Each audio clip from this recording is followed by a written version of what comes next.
السلام علیکم ورحمۃ اللہ وبرکاتہ۔ دوستو، عطاء الحق قاسمی صاحب، ان کا ایک مضمون ہے میں چیئرمین سینٹ بنوں گا۔ لکھتے ہیں کہ میرا ایک دوست ہر الیکشن میں کبھی صوبائی اور کبھی وفاقی نشست کا امیدوار ہوتا۔ وہ کافی لڑاکا تھا، ہر ایک سے بلا وجہ الجھنا اس کا وتیرہ بن چکا تھا۔ روزانہ کسی کو راستے میں پکڑ لیتا اور معمولی سی بات پر اسے پھینٹی لگا دیتا۔ انتخابات ہوتے تو وہ ہار جاتا، مگر وہ اپنی شکست کبھی نہ مانتا اور کہتا اسے اوپر سے ہرایا گیا ہے۔ اسے یقین تھا کہ وہ اکثریتی ووٹوں سے جیتا ہے۔ اس حوالے سے اس کی دلیل یہ تھی کہ عوام مولا جٹ قسم کے لیڈروں کو پسند کرتے ہیں، جو بدتمیز بھی ہوں، جن میں آکڑ بھی ہو، خود پسند بھی ہوں۔ چنانچہ کس طرح ممکن تھا کہ ایسی صفات کے حامل لیڈر کو عوام مسترد کر دیتے؟ بس اوپر والوں نے اس کے ساتھ ہاتھ کیا ہے۔ اپنے اسی یقین کے حوالے سے اس دور کی تمام جماعتوں کے سربراہوں کو للکارتا اور ان کے نام بہت تضحیک سے لیتا۔ اگر آپ سمجھ رہے ہیں کہ وہ صرف صوبائی یا وفاقی اسمبلی کا رکن بننے کا خواہاں ہے تو یہ آپ کی غلط فہمی ہے۔ اس کی اصل منزل وزارت عظمیٰ تھی۔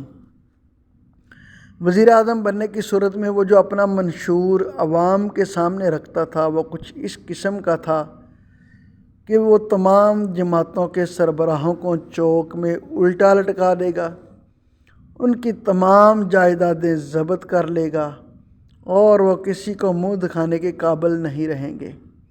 البتہ وزیر اعلیٰ بننے کی صورت میں اس کا کہنا تھا کہ وہ لڑائی مار کٹائی کو پسند نہیں کرتا، بلکہ شریفانہ زندگی بسر کرے گا، اور اس کے پاس جو کاغذ بھی آئے گا وہ آنکھیں بند کر کے اس کی منظوری دے دیا کرے گا۔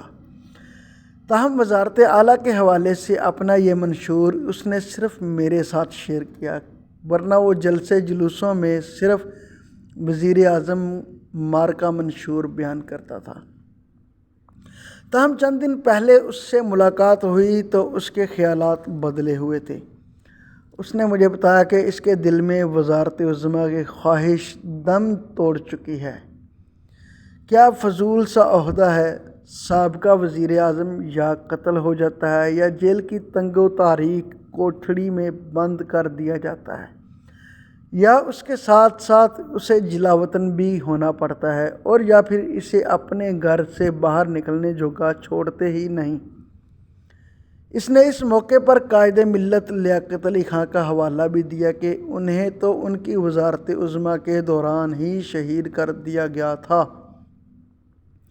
میں اس کے خیالات سن کر حیران ہو گیا، اور اس وقت تو بہت زیادہ، جب اس نے کہا کہ یہ دنیا کتی ہے۔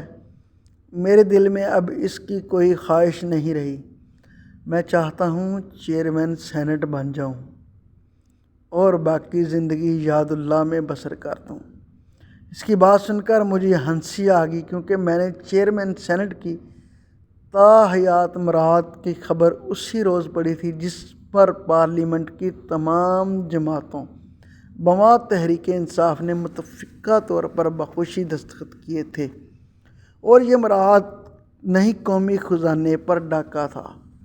میں اس کی تفصیلات یہاں نہیں بیان کرنا چاہتا تاکہ آپ بد مزہ ہو جائیں۔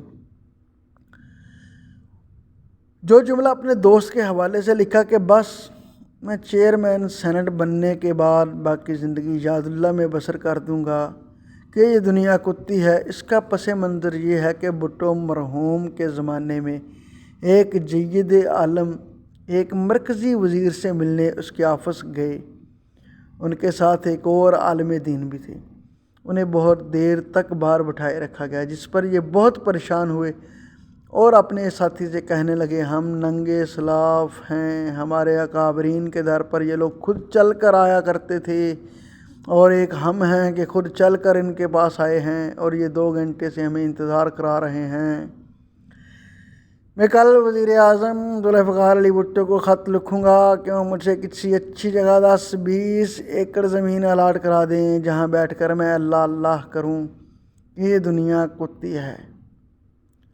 مجھے سمجھ آ گئی کہ میرا یہ سیاسی دوست بھی درویش ہو گیا ہے اور اب دنیا داری سے تائب ہونا چاہتا ہے۔